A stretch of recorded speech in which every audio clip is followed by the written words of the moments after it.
I'm saying, why is it shining like that? So the blood drip off. You never killed nobody. It's a vinyl cloak. I think it's vinyl. It's vinyl. Yeah, we're just gonna start this shit live. The only time I caught the Holy Ghost was when I was in church drinking. Like, they're two dumb dudes. Welcome to the latest episode of Sarat and Chris's Movie Therapy Podcast. It was not that bad. No, I'll contend it wasn't that bad. I actually enjoyed it. I enjoyed it too, but it's better than not that other bullshit you picked. All right. Well, we're gonna leave. Let's try to officially retire the Cease Who Hate. We're like 3 episodes off of it. We will not let it go. Let's just stop. So, go ahead. Like, so this movie was actually it was good, but it wasn't as good as the trilogy that it's supposed to be spinning off of, and. Like I felt like the tone was like this throughout the whole movie, and the previous ones like was more tied to like supernatural and like it was suspenseful, and the action was actually pretty decent. This one, I don't know. It feels like if I found out that 4 people directed this because people kept leaving the set, I would be like, oh, it makes sense. But no, I've been looking it up, and it was directed and written by the same person. With that being said, welcome to the latest episode of Sarat and Chris's Movie Therapy Podcast. It's your boy Sarat, aka Makazi. It's your boy Marcos, aka at the Sunset Kid, and your boy Chris Brown, aka Red Fort Delta. How's everybody doing out there? Well, for some reason, I don't know why, it's in the middle of summer, but we've been on kind of a horror movie kick last couple times. Last time it was Chris's choice. Now it's Marco's choice. Marcos, why don't you tell? No. You had one in between there. You had that 1979 shit, which was another horror movie. So we're clean sweep of that. No, it was labeled a horror movie. I'm gonna leave that alone. I got Marcos. If you're listening, you're wondering what that is. Go watch one of our other episodes for Fear of the Food of the Gods. Just go watch an episode and just understand why these guys are laughing right now. Watch the episode. Don't watch the movie. Marcus, people know what movie we watched this week. Okay, so we watched Fear Street Prom Queen, which is it's a 2025 Netflix exclusive. It's a sort of a continuation of the trilogy, the Fear Street trilogy that occurred, I want to say over the summer of 2022, something like that. Go watch those movies. Those movies are really good. This movie is decent, but it got a lot more negative reviews than the other two. The other 3 rather were hailed as really good movies. Well, I mean, they are part of what, the R.L. Stine? But this is like stuff like that. This is like in the last decade, I felt like teen books or like teen genre books that are made into movies are made more for the teens that probably read them and grew up and now are adults, because it has gore. It doesn't have you know what I mean? It's more of a vision for the masses than it is for like teens. You know what I mean? Like even this one, I caught like a lot of the themes in this movie was really adult, like, you know what I mean? Like, and a lot of stuff that was weaved into the plot was like something that you wouldn't expect a teen to understand. Like there was a lot of like, I know for us who were 80s babies, a lot of these teen movies where the people are getting bullied and stuff, like this is like almost like a throwback because it was set in the 80s, right? Yeah, 88. And it had straight up 88 like vibes. Like if this movie came out in 88, it would have probably made so much money. Listen, the only thing that doesn't have is, for some reason, every like 88 movie, every kid that was in high school looked like they was 35. This one, they actually looked like they belonged in high school. Yeah. Except the one dude that was secretly attracted to the DJ, but was like, "Don't change my music." Hold on, was that dude looked all of like 48, like 38 years old? Was that Sarat's twin? The one that had the man bun with the Asian dude? He's like, That's his entire character. Like, I'm about to say like you gotta fuck take you, a but shit. I was about to say fuck you, but you might have a point there. As I watched, I was like, God damn it. Is that my same haircut? The same haircut, had a little pink hair tie in the back. Only thing is he was like 6'1", or at least on camera he looked 6'1".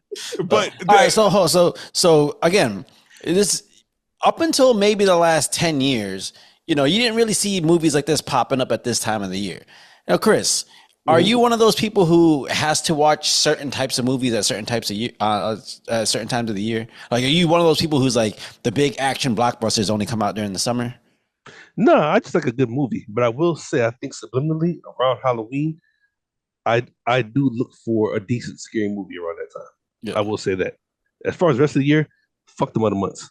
But well, because like if you follow movie releases, usually this summer is like when all the blockbusters are happening, the movies that like kids are out of school, so they want to put out the big ones that can make the most money.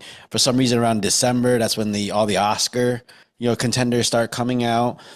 February's those movies where like, we spent money on this, but it might not make that much money, so we'll release it here. But I feel like in the last few, maybe 5-6 years, maybe 10 years, like movies that have been released at certain times, like they've been releasing like Deadpool Wolverine wasn't released in the summer, or you have movies releasing in March that would normally be released in June or July, and they do crazy numbers. So is that still a thing?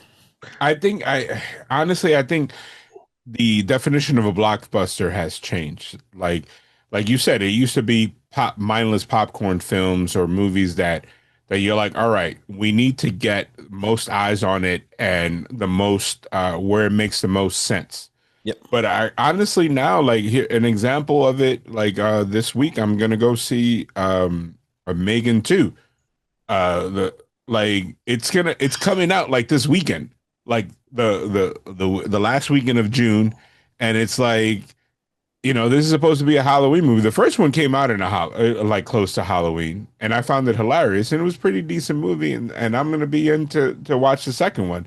Chris, did you watch the first Megan movie? Nah. Yep.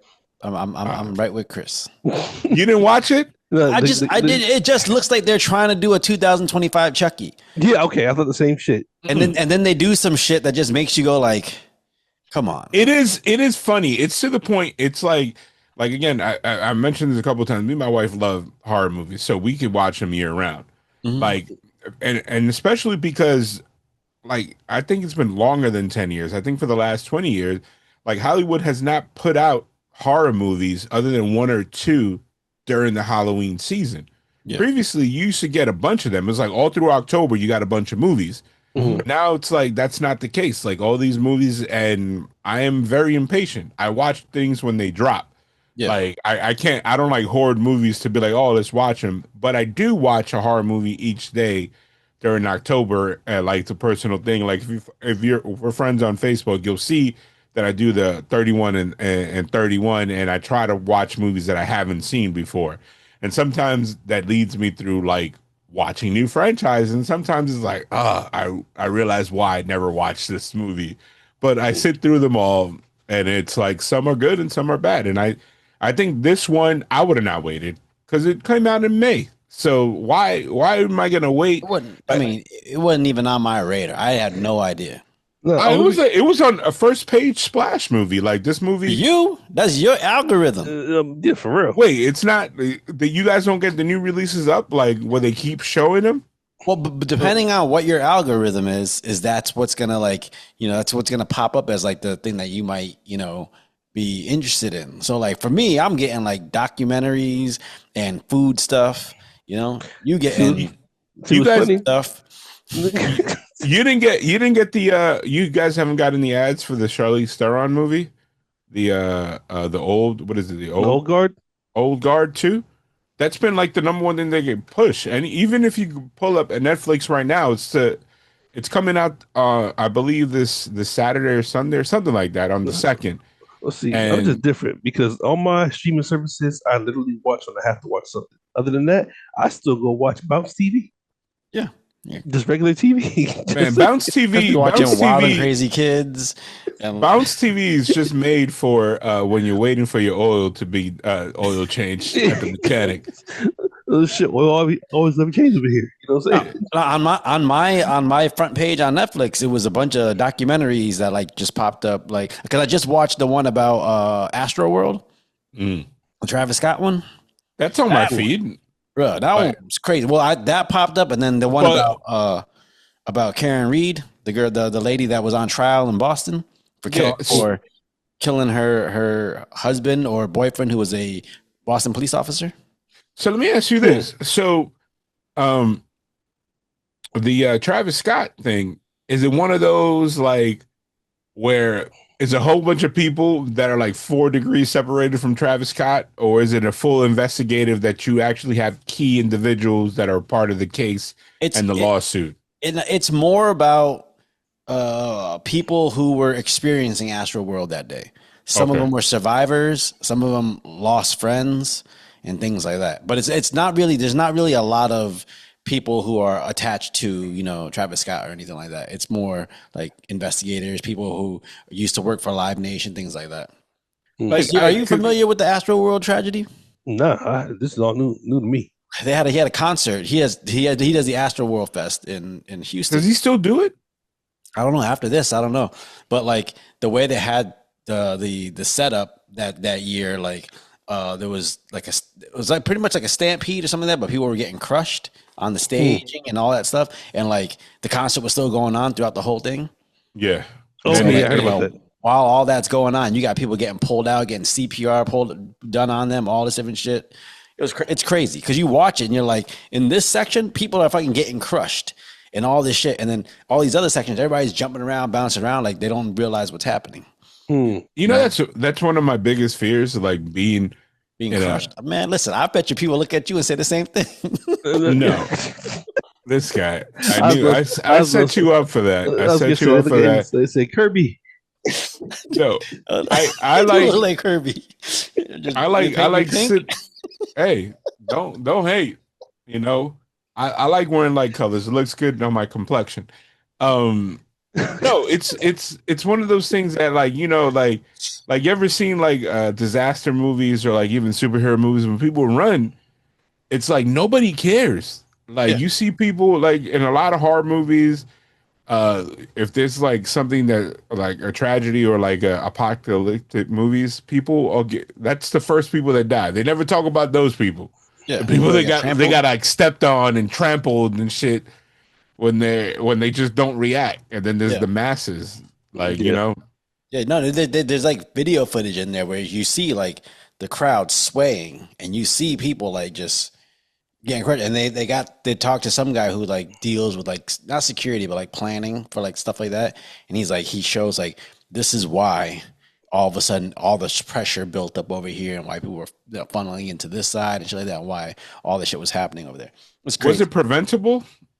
If they had structured the setup differently, probably. Because I feel like Woodstock, it's kind of like the same way. Like, people are just in front of a stage and it's like you just hope that they don't go crazy and push each other to try to rush the stage. But I guess, this is like different. But anyway, let's talk about this movie. That is a fear. This is Fear Street. Yeah. So, okay, off top, did y'all like the movie? Chris, you go first. Yeah, I liked it enough. Hold on. I felt like there was a little bit behind that. Well, because I try to give a yes or no, I can't really go in between. So I liked it enough. And the reason why I say that because I'm a huge R.L. Stine fan. I read the Goosebumps and Fear Street sagas growing up. So he did say in the group chat that he was like, "Oh, I know they made movies," and you sounded excited. I was like, "Yeah," because I read all the books, but I read a good majority of them. So I'm a fan of them. You know what I'm saying? Especially reading back in high school, and them books actually really like kind of mentally scaring you for a minute.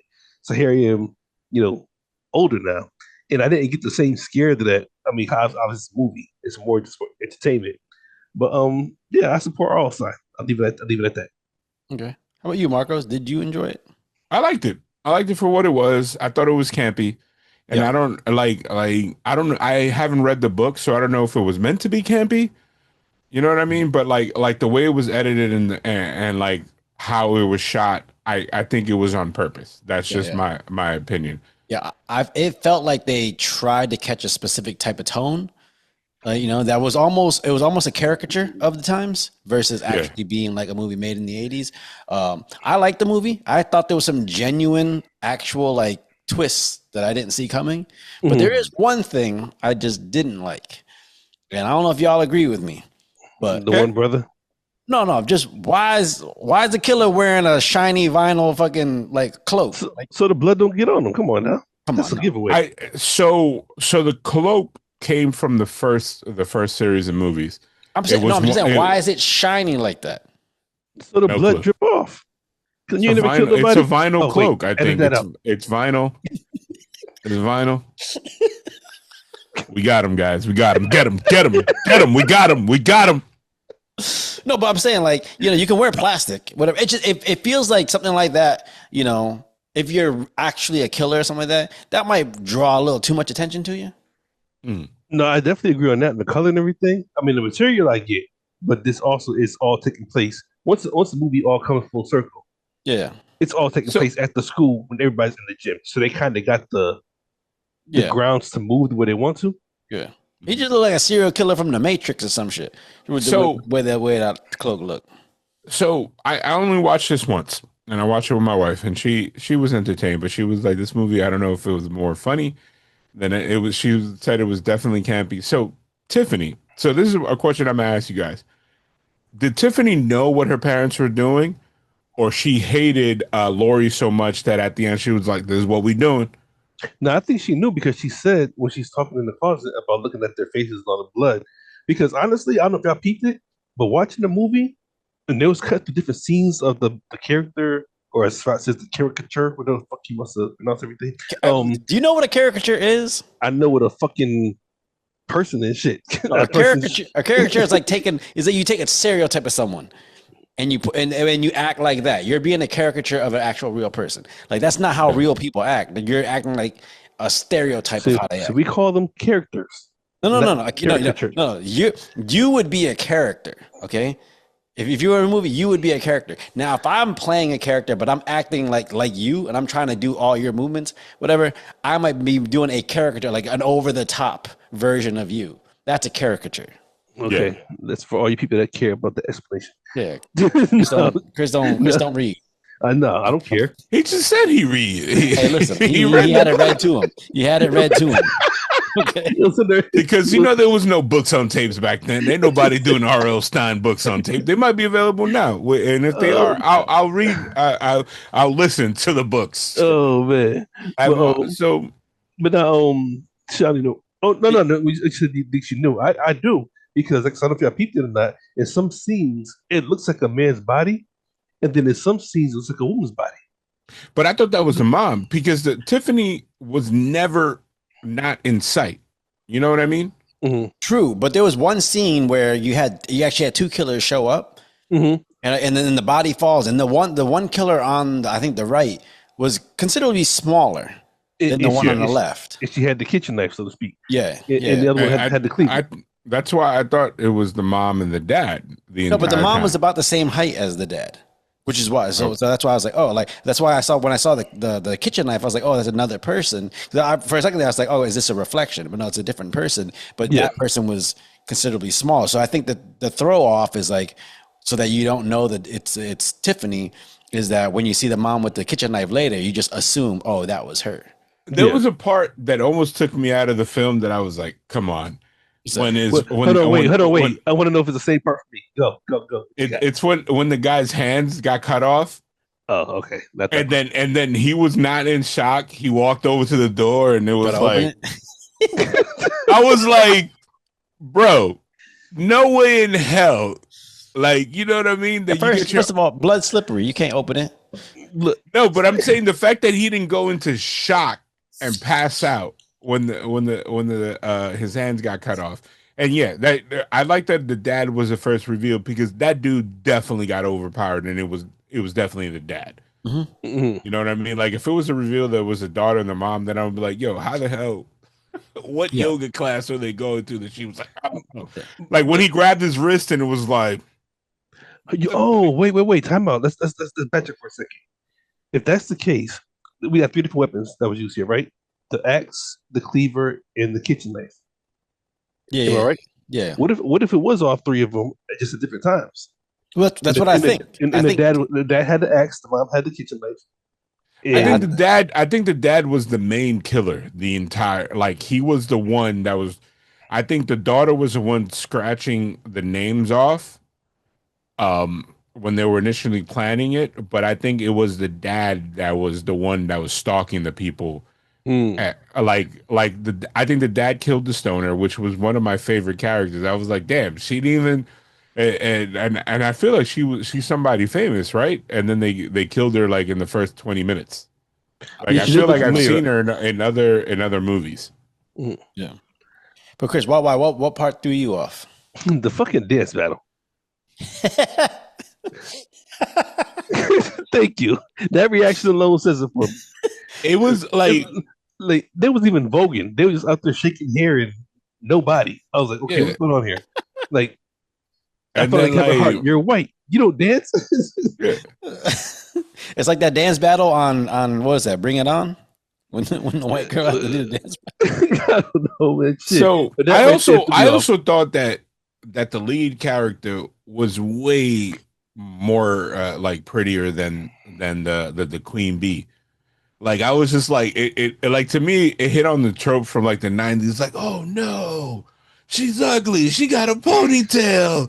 Oh my god, like Yeah, like, well, I mean the girl wasn't. It wasn't that she wasn't like good looking or anything. It's just that there was her name, her family name was tainted. Yeah. The one part that I rewinded it a couple of times because I thought I heard it wrong.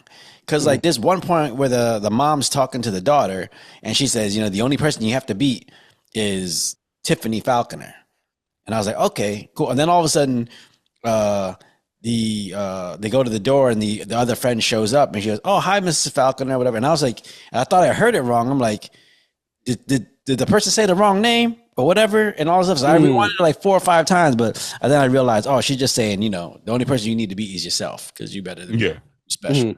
Like, the funny thing is like, I don't know what happened there. And this might've been just for budgetary or like the director was kind of like, I want to refer to the last one, but not really, because the girl that was the final survivor in the last one is completely different than like, you know what I mean? They didn't even find anybody that remotely looks like the original character from the other 3 movies. So the mom. So are they all connected like that? It's connected. So the first movie starts off in like 1950 something. It starts off in a camp. Okay. And then the second movie goes to like the 1800s, and then the final one goes into like the 70s. And then the mom is supposed to be that they reference throughout this movie is supposed to be the survivor girl from the 70s. And that the only difference is the only similarity that I remember, because I haven't watched the other one in a little bit. Oh, which mom? The mom of the main character. Oh, okay. Was a blonde chick, and then. It's funny because throughout the whole movie, they were like, the cops just couldn't prove it. And I was like, but the mom is a cop now. So what are you guys talking about, right? Wasn't the mom a cop? Didn't they show her wearing a cop uniform? Either that or security uniform, but yeah. She didn't pull up. She might just be a security guard. A security guard. I don't know, but I assume she was a cop. But no, I thought the twist of... So when I was watching, I was like, I think this is that dad. I was like, I didn't realize at first that was her dad was also the teacher or her teacher like that. But then when you start paying attention, you're like, okay, I'm pretty sure he's going to be the killer. And then when you saw the 2, I wasn't sure what was going on. And then you see the whole. It's like, okay, it's the reveal. It's the mom and the dad. They're the killers, and you're like, okay, they're trying to do it for their daughter. But I thought the twist when you found out that the daughter was actually in on it too. Yeah. I thought that actually came out of nowhere and was done pretty well. Yeah, it was done pretty well, but like in real life, like I always try to see this as logic. I'm like, why didn't you kill the bitch as soon as she was sleeping? Like, why did you have to go through this whole extra thing? Like the daughter, when the girl was laying down, the daughter could have just waited until she could close her eyes and be like, got her. Like, you know what I mean? Like that's it. Unless it was satisfaction, but hold on, let's give it up to the mom real quick for her acting, because when she was chasing with that knife, that shit was so TV. She threw her hand up, kind of like quickly. Okay. Yeah. And then when she stabbed the door, and the girls run away and she's sitting yanking on it. I was like, her acting skills are on point right now. So her and the dad, they played it like caricatures. Like they weren't trying to play it like real people. They were playing like, oh, I'm making an 80s themed fucking horror movie. So I'm going to act like, what I thought characters in the 80s acted like. So in that sense, I actually really liked it. But I thought the kids actually, were pretty fucking good as far as like getting emotion. Like that girl, the fucking, the mean girl, the main one. Yeah. She came across like as like a fucking like psychotic little bitch. Yeah. But like, first of all, shout out to Chris Klein. He was really good in this. Like, but the entire Chris movie. Okay, cool. Okay, he was also the guy from American Pie, the jock from American Pie. Mm-hmm. Yeah. So the funny thing about it is like the entire movie that was like at the dance. I was like, really, they're doing this? That I found funny was like Tiffany would do something, and then anytime Lori, they're like, shut the fuck up, Lori. Like that was the energy.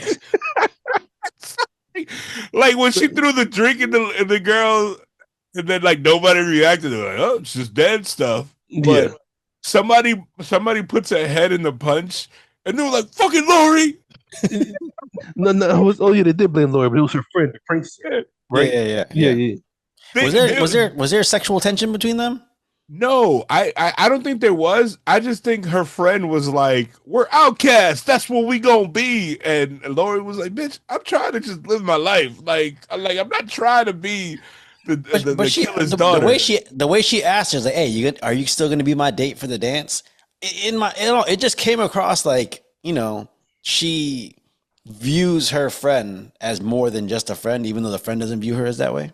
I feel like, it came across like that, but I felt like this is like completely the 80s movie where like every gay character is just gay and there's no partners for them at all. Like the DJ was gay. There was no other gay guy there. The girl was obviously gay, and there was no other gay person there. And it was kind of like they're off on their own world. Like, Hold on. Where did Spider come from? Because at first I thought, okay, he just came out of nowhere, right? Yeah, in the back smoking the joint. Like, oh, let me get hit. I was like, goddamn. You know what I'm saying? I don't know. And they talked the way she talked to him. You would have thought he was a character that was around the whole movie. I think at one point he was walking by and said something. Well, the movie is a tight 90 minutes, so there might be a 2-hour cut somewhere where there's a lot more scenes with these characters. Listen. Speaking of random characters, the fuck was up with the janitor? Yeah, scary looking dude. Like, did they put him in there just to be like, oh, he might be the fucking killer? And then his like, I don't remember what he exactly said. But when the principal asked him to do something, he's like, I should go fuck myself then. That's pretty much his reply. And the guy was like, oh, okay. like thanks for helping. I will say this, because I'm not gonna lie, I actually didn't see the killer coming. I'm watching the movie and I'm like, okay, so who could be the killer? Well, it can't be this person because they was just over there in this scene. They can't be this person. So I will say that I appreciate the fact that I didn't know who the killer was until I saw the killer. Yeah. So the previous movies, there was a supernatural element. This movie, I thought they were hinting at it, but no. No. Wait. Oh, time out. Did you watch the after credit scene? No, there was an after credit scene. Yeah, with the because one thing I looked on Netflix is if you're watching a movie and right shortly 10 seconds after the credits come up, if there's no other suggestions for you, there's something else coming. And roughly about maybe a minute later, the mom is laying on the floor bleeding out, and she bleeds out like a symbol. Looks like it could be like a dream catcher or something. Oh, so then that's a direct tie into the first three then. Okay. Which now it makes us now I gotta go rewatch that scene because I was like, oh, so it was just a straight slasher. Because the first three movies, like there was like the reason why the mom and all this stuff and like the daughter wasn't like, mom, you killed our dad, is because there was a demonic presence that like was chasing that girl. Yeah. Because she was a descendant of something and like that bloodline. So that's why it was like, oh, the outside of the tracks and all this shit. But I was like, oh, like, so this one is just a straight, like, we just fucking hate you. And this is the 80s. About a minute after the credits. Go back and watch it. It's like a good 6-second scene. That's pretty cool. And also, I was thinking at the end of the movie, I was like, they ended it like that, and I was like, she's definitely going to jail for the. There's no way, unless, especially in the '80s, like the forensic team was like, this bitch did it, smoking a cigarette, like the case is done. Okay, like she pushed him. I got a question for y'all. Like, other than like the recent Scream movies, right? Like a lot of slasher movies like this, I feel like you can't really do them past 1990, like setting wise. Because like I feel like there's things that happen that like logically, if someone's in the fucking 2000s, you'd be like, why did they do that? Why don't they just use their cell phone? You know, whereas in the 90s, you can hide it with, okay, people don't have cell phones, they don't have this, so it's harder to go on Twitter and just look, hey, there's a serial killer out here. So pardon me if I'm wrong. Or I completely forgot. I was gonna say, pardon me. Okay, excuse me. Wait, cups and pinkies up. That's what we're doing. Yeah. No. Well, yeah. I apologize if I'm wrong or I'm incorrect. Didn't we do Hard Eyes? No. Mm-mm. Okay, but Hard Eyes. If you guys have not seen it, that movie is perfect. It brings this genre to the modern era, and the way that they explain how they were getting away with shit makes complete sense. So I think with good writing, you can get and Hard Eyes, I think, is going to be a great franchise because I think they're doing a part 2. Is that the one that came out like a few months ago? Yeah, they came out in Valentine's Day. I didn't think it was going to be good, but it was actually really good. It was one of those movies like, oh shit, like you like it. Like, you know, it wasn't like it wasn't cringy. I'm not even familiar with that title, so I don't know. No, I think it's on Netflix. It might be. I don't know. I know it's on one of the streamers, and I wouldn't mind rewatching that because I just remember the plot being really good. Like I got invested. Like it's one of the I don't know about you guys, but when I put on a movie and like my wife is there, like if she puts her phone down and starts paying attention, that's when I know I got something that's good. But I'm just saying, like nowadays, like again, in the modern era, with what we would know about forensics, with the internet, cell phones, all that stuff, the idea that a slasher can run around town and start killing people, like in that instant, like that, I don't know. I don't know if I can understand maybe a serial killer because that could still work, but not necessarily a slasher. Yeah, if they did a slasher movie in this day and age, it has to be really, really on point. Because I'm telling you guys, technology. Let's put a pin on this. Watch Hard Eyes, and then we can come back and bring this point up because it was very well done. Like the movie. The last time you said this movie is awesome and it's gonna be great. Remember what happened, bro? I'm telling you right now.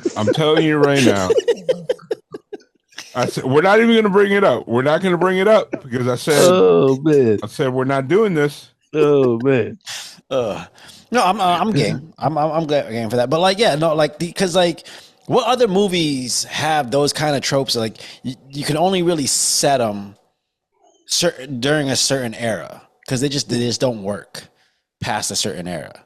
So the movie got 78% on Rotten Tomatoes, and it got 7 out of 10 in IMDb and 4 out of 5. In the common sense meter. Talking about Prom Queen? No. Hard Eyes. So I'm telling you, it was a decent movie. And also, like I think for what this was, your voice go all high like that. And also, the dog licked his toes. No, my dog's not even down here. He's upstairs on the tile. He's on the tile because the AC's on. He's like, it's hot as shit out here. It's 104 degrees. Holy shit, up there? Yeah. Holy shit, I thought it was hot down here. It's 97. Yeah, it's 104. It's probably about 100 right now here. But it feels with the humidity out here, it feels like 110 out there. Like my wife is like, God damn. That's all she keeps texting me. Like I don't want to go home. Because she's in the air conditioned building. That's your wife. I ain't gonna say that. Yeah. I was like, man, okay. Since I cleared the joke, I'll say it now. Man, tell your wife to hold off that corner. It's okay. This motherfucker. Look, that's why I said first. Yeah, just get some paper, fold it up, turn the bottom, and make a little fan. She's at her office, but she said because she like has to stop in certain schools and drop off diplomas and shit. Yeah, it's fucking hot. It's like the parking lot is one of those things where like the asphalt be sticking and shit. Man, where you see the steam coming off the ground. Yeah, it's you hot looking from the forward, top you and the see that bottom. fucking them waves coming off the street. Hell yeah. Okay, so you know, like a movie like Stand By Me, or like The Sandlot, those coming of age stories. I feel like couldn't you see a movie like that happening in 2025? No, that's why they're classics, man. Unless it's racial. Because the crux of all those, the crux of those movies was ignorant bullies. You know what I mean? Like people that don't exist, like Stranger Things. All these are like it's like, hey, so these 3 or 2 kids that everybody knows are fucking assholes, and the adults are like, well, they're I think gonna end up in jail. That keep like harassing children that are younger than them. Like it's not a thing that happens now. But no, I mean, those 80s movies were just different. Like, look at Sandlot. Sandlot had no bullying in it besides the other team. That was what a whole 10-minute segment of the movie. Yeah, and but they had the angry neighbor. Well, the dog was the bully. That's a dog. That's different. They had the angry neighbor that was probably on the registry. Who James Earl Jones? But even they cleared that up. Like, but that whole movie is all about friendship and confidence. Honestly, I think, but I think maybe because in 2025, I think like again one of those things, and I hate to say it, one of the themes of those movies is kids being outside, kids being away from parental eyes, so they can get into whatever bullshit they get into. I think nowadays, just with 2025, the way kids are growing up, I think if you made that movie and try to set it in 2025, people will look at it like, no, that's not realistic. That's not how kids are. Well, how come you don't have an iPad? I'm about to say, where's the Fortnite at? That's what they'll be looking for. Yeah. Hey, Fortnite, I got back into it, man. Fortnite is. I've never played it. I don't want to. He said Fork Night. No, I said Fortnite. Does it involve a ribeye? That shit is draining my pockets, man. Like every time they come out with a character, food is expensive. This guy. He's like, it's not my thing, but yeah, he's wearing a Flash t-shirt. Fuck both of you guys. Oh man. Making me seem immature. Right? Yeah, like can you make a coming of age movie like that in 2025? Like what setting? Where could you put kids? Like, you got to force the kids to go to summer camp? I think we've had coming of age movies like that recently. We had what was it? What's the movie that won the Oscar that had the dude that's never gonna make Blade because Marvel's never gonna make? Yeah, Moonlight. Yeah, but was that set in 2025 or was that set in the 90s? But like I'm talking about the setting. The setting? I don't know. Yeah, you gotta set movies in a certain era, otherwise they don't make sense. Like you can't set The Sandlot. You can't set that in 2025. Yeah, but we're gonna get classics like the Rizzler documentary. We're gonna get that here in 2025. Chris ain't online, so he don't even know who the Rizzler is. Yeah, he lost you now. I barely know who the Rizzler is. So I went to Fanatics Fest, and he's a chunky kid that probably is pre-diabetic, that is worth more than us 3 combined right now. Yep. Like, he had so I'm doing a meet and greet with Carl Anthony Towns. And he's walking, people are like, yeah, in New York, Knicks fans. And then all of a sudden you hear, little chubby kid walking on stage to do a panel. Well, I mean, because YouTube is pretty much everybody, kids nowadays. That's their cable TV, right? Yeah, pretty much. Yo, Kai Cenat was Kai and I Show Speed literally at this fan fest was like Michael Jackson peak crying, passing out if he passes you. Like, that's how it was. And I was like, this is insane. Chris, Chris, if you were around a celebrity, what celebrity would make you like fangirl? By fangirl, I mean like the scream and be.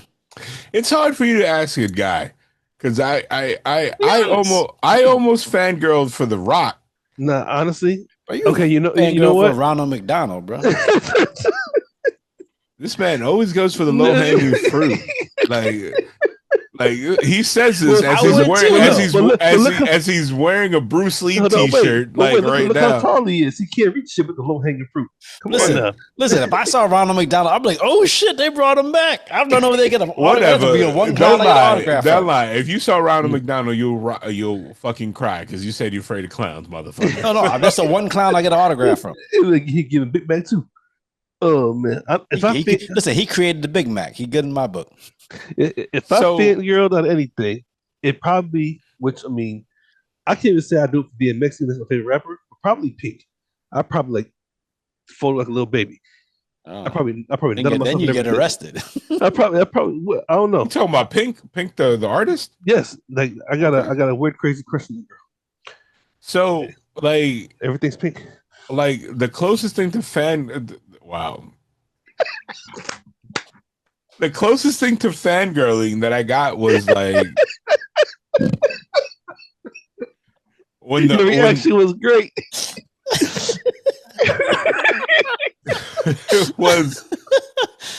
was when the Rock pulled up. What was the thing called, the WWE Mania in Philly last year?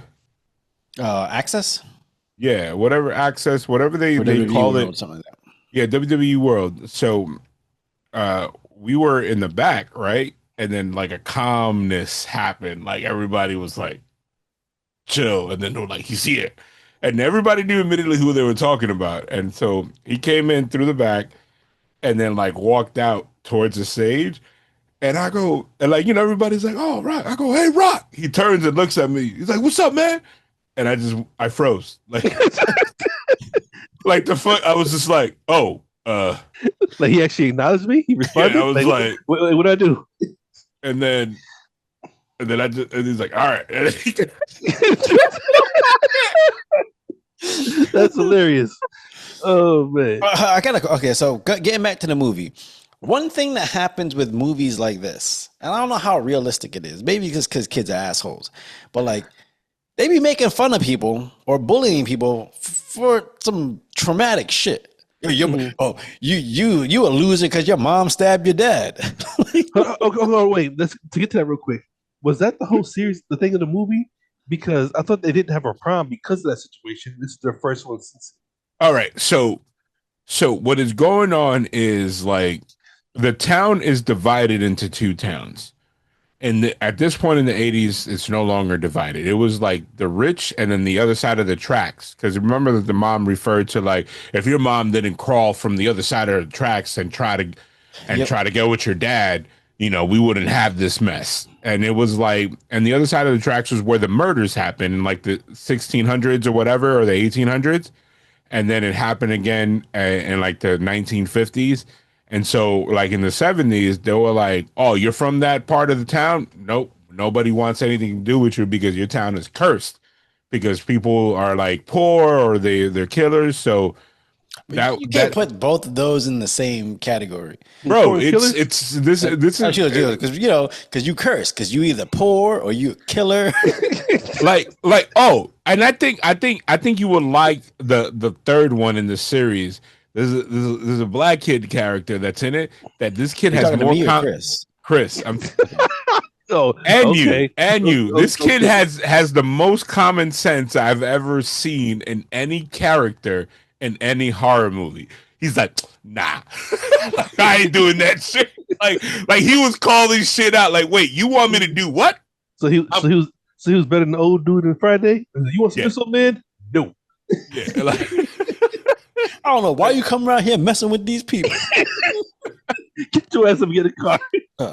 But no, okay, but is that like that's a theme? Is that like an 80s theme? Because you can't picture that happening now, right? Making fun of somebody because some traumatic shit happened in their life. Hell yeah! It's like making fun of like, oh, that's why you crippled because you got shot. Like, no. Hey, when they're little kids, because little kids are assholes. They say shit. But when you get to high school.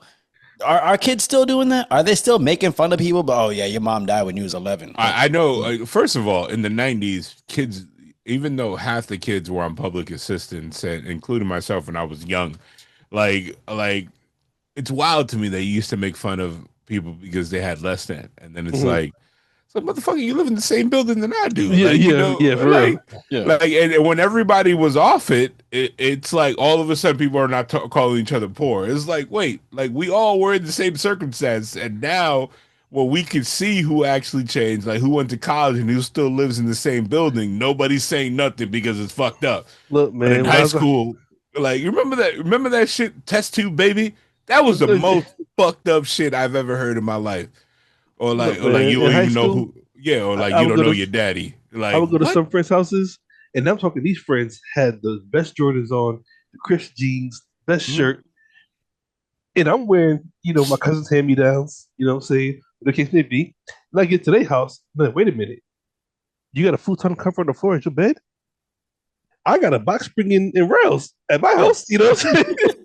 Wait a minute, which one of us is really the poor one here? Exactly. I had a friend. I went over his house, and they lived in one of them big houses across from Forest Park. Okay.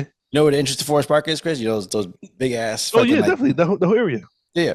So I went into the house, and his bedroom, he just had a mattress on the floor and like some stuff there, and I was just like, bro, you always got Jordans on. You always got like the new Tommy Hilfiger jeans. And I'm just looking. I'm like, okay, maybe there's just something going on that like I don't, it's not registering with me because I got a whole bed at home. Yeah, for real. But I also my jeans are from the tax sale. Mm-hmm. Yeah, like the clearance section at Marshalls. Shit, we didn't even have Marshalls in New York. It was the bootleg man. I remember I had some jeans wearing Levi. They were like 8-track, eight something like. And like I got really good at like the jeans that I wear now, like American Eagle. Like I don't put anything that costs more than $24. I'm like, all right. Okay. Like I like soft jeans. And American Eagle is the only company that I know makes soft jeans. Like I don't like Asian denim. Like the pants are like as hard as you got against Asians. No, the fucking material is hard. Like, pause. Like I ain't rocking that shit. Like as closest to sweatpants as I can, but I can't wear sweatpants all the time. Like shout out to Mega Ran. Every time I see Mega Ran, he's wearing some sweatpants. It's like motherfucker. Like no, I can't do that either. Like I can't. Like I used to wear a bunch of not Tommy. I used to wear a bunch of polo jeans and like Levi's. And like I've been purging, going through my clothes, and like I was like, oh shit, let me put these on. And I'm like, God damn, these motherfuckers is heavy as a bitch. Yeah. My favorite pants right now is cargo. Like I love me a good cargo pants. I don't know if it's the side pockets or just the fact that they're like a khaki material. Make you see. That's how you get old. You're like, the more pockets, the better. Yeah, bro. I gotta hide my liquor. Bro, I change. I legit. I'm wearing shorts that have like front pockets and back pockets, and I have a pair of like these CM Punk shorts that like Stash put out, and I took them off. I took them off because they have side pockets. Who the fuck doesn't walk around with pockets? What kind of like? I keep thinking about the comedian that he was like, I've given up when I'm wearing sweatpants with no pockets. Yeah, that's at that point. He was like, I just gave up. Okay. So, but getting back to the movie, like, do kids still make fun of each other for that type of trauma in their life? Honestly, not in school. I don't think so. I think they cyberbully shit like that. No, I mean cyberbullying maybe, but because bullying has been so pushed at the forefront for the last couple of years, I think there's more people standing up against bullies. So it's like you might have like your group of friends that you might say something that 4 or 5 people might agree with you, but then you got 400 people that are not agreeing with you. So now it reversed. So I don't think they do it as much as they used to. So call me antiquated, but anytime somebody bullied me or said something that was like harsh, I just punch them in the mouth and then it stopped. I mean, apparently that's not how people handle shit now. Like people cry, like the internet. I would like if I was being cyberbullied with the mentality that I had growing up in the 90s, I would just write like, I know where you live. I'll be there in about 20. But see, that's then. Like who fights nowadays? Yeah. Because nowadays, if you react like that, now people look at you like you're wrong because you calling violence. Mm-hmm. And I don't agree with that because I feel like Mike Tyson had one of the best sayings. The internet made it easy for somebody to run their mouth or get punched in the fucking mouth. Yeah. You know what I'm saying? I mean, even with the internet, like, one of the issues that they had, I was reading a story where some girl was getting bullied in school. She getting cyberbullied. And when they did all the investigations and shit, that turns out it was her mom. Her own mom was on the internet talking shit to her daughter. I was like, what is going on? Like, I don't know. You should have taken care of that before she was born. I'm saying that's why. I'm saying that's why we can't have these type of like coming of age style movies and stuff nowadays. Just because that is wild. But there's certain things that are within society right now that just it stops you from suspending disbelief in that, saying that something can happen. Like if a kid gets lost nowadays, you can't do like a Home Alone today. Yeah. Amber Alert in 2 seconds. And movie's over. Yeah. I don't know. Nah. It's definitely different. If you could bring back if you can update a movie from the 80s, what would it be? Before you go into that, I saw a quote the other day, and actually, you tell me if this is true. Actually, they said Bruce Leroy was the first Super Saiyan.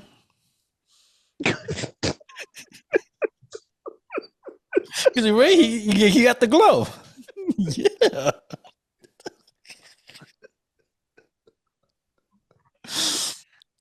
Oh God! I don't know how to respond to that. I'm saying we were like, unless it wouldn't even Star Wars. He just had the Force. Oh man. Okay, but what 80s movie would you, if you could update, what would it be? The 80s movie? Yeah, I don't think you can. Like, imagine trying to make a new Sandlot. It can't be done. No, I'm saying, but if you could, 80s, 90s, if you could update something like that for modern times. Three Ninjas. Yeah, see, again, in 2025, are we going to believe that a little kid could beat up grown adults like that? Hey, if all of them were like Ernie Reyes Jr., yes. Nah. Any grown man, that's what my kid got a problem. Because a thing called grown man strength. It won't allow you to lose. It can't. I don't know, but wait. Unless Cat Williams. This is Chris's. Cat Williams did get beat up by a 14-year-old, so maybe. Honestly, I think we should just leave 80s stuff alone.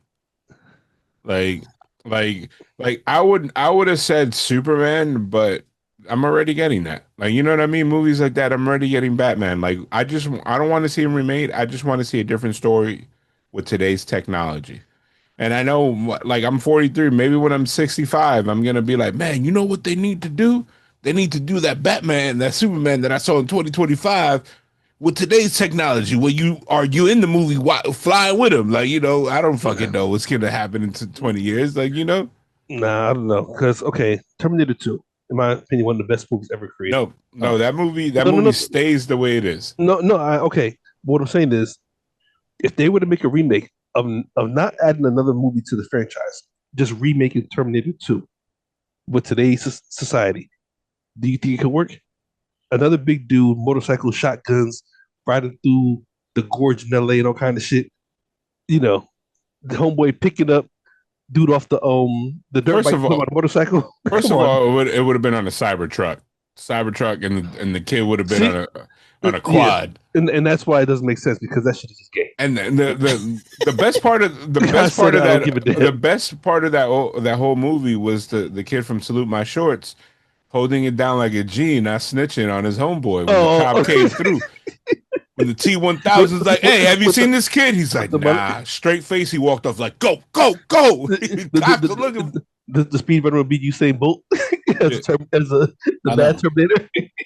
Yeah, the fucking T-1000 is gonna be a black dude. But, oh yeah, no, yeah, the metal turns black when it turns to human. Straight from Africa. Nah, he would have gotten shot in that mall parking lot. No, okay, so here's a movie. And the entire LAPD would have been there like, we just keep shooting. He doesn't go. Stop resisting. We got a black man in pursuit. We can't catch him because he's an alien. And now he's dressed like a cop. Jesus Christ. Okay, so I got a movie. You tell me this. What if they redid the Never Ending Story? No, it's not going to be as wholesome. It could be, but you have the updated graphics, the updated, updated technology. Yeah, you could actually make Falcor not look like a golden retriever. I mean, that's one of the things. That's one of the reasons why. First of all, I've been looking for that dog this entire time. There's a dog that looks like Falcor, and you know what, PJ, if you die, brother, you're doppelganger. Because I'm gonna get a dog that looks exactly like him. I'm gonna call him PJ Falcor Jr. Oh gosh. No, but I'm saying like with if you took the Never Ending Story with the updated technology now, Nah, because nobody can pull off the vest. You know what? Nobody can pull off the vest. It wouldn't work because your man was rocking. Never Ending Story is about a kid that goes to a library. Ain't nobody read. It's gonna be an iPad. It's gonna be a video game. Ooh, or a computer. Ooh, that's a $1 million idea right there. Let's start writing this right now. Let's stop recording before somebody steals it. Yeah. Well, no, but isn't that what they did with the new Jumanji? And that wasn't good to me. Well, I'm a rock fan, but even though the old Stampede, like you can't like that whole scene itself. Obviously now computer has changed everything else, so you can tell it's fake as shit. But that whole scene when they're in the library, and you hear the ground rumbling, and Robert Williams takes off like, oh shit, come and get the game, and then the whole wall breaks open. Like you could probably do it; it'd be better, but was that a burp? Nah, it was a you know what I'm saying? It's a bark burp. Okay, it was a DMX. You know what I'm saying? But I don't know. You can't replace Robin Williams. No. First of all. Yeah. Second of all, I went to the library the other day when I was in New York. Like people still go to libraries. Were you lost? No, I like books. He's Asian. Come on now. 2 out of the 3 here read. We'll let people figure out who. Hey, I read. It's called ingredients. Instructions on the back of condoms. The back flap. The back of condoms. No, but I'm saying like, I feel like a movie like that, like again, you could update it. You can have kids reading something on a website, Well, you know what? I'm not going to be the guy that says you can't improve on the original because How to Train Your Dragon, the live action movie, I think is better than the cartoon. Like it really is a good movie. I don't think it's going to make the money that it expected because it's going up against stiff competition. And I think there's going to be a market for it. It's really good. Like I enjoyed it, and the only movie that I watched was the first one, which is a remake of it, and I'm looking forward to watching the sequels. Like it captured the magic and the innocence of the first movie in live action, which is really hard to do because it could have just been a CGI fest that nobody gave a shit about. Yeah, which we've seen that happen a bunch of times with the other Disney remakes. Yeah. I don't know. Yeah. All right. Well, final thoughts on Fear Street Prom Queen. Marcos, this was your movie, so you go first. I liked it. I think we should. Everybody that's listening should go out and see it. Now I'm very intrigued that Chris pointed out that there's an after credit scene that I have to check out, and I know there's a series of them. So I think the next one will probably be in the next year or two. Yeah. I'm not sure what that one's going to be titled because I never read the books. I might go back and actually read the books.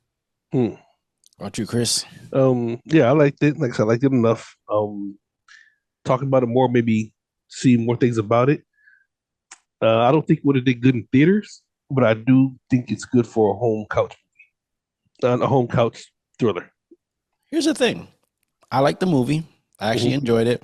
But I might actually disagree with you, Chris. I actually think it would have did pretty well in theaters because it felt like an accessible slasher movie. Like actually, it felt like a movie where like it's a slasher movie, but if teenagers went to go watch it, I think people would be fine with it.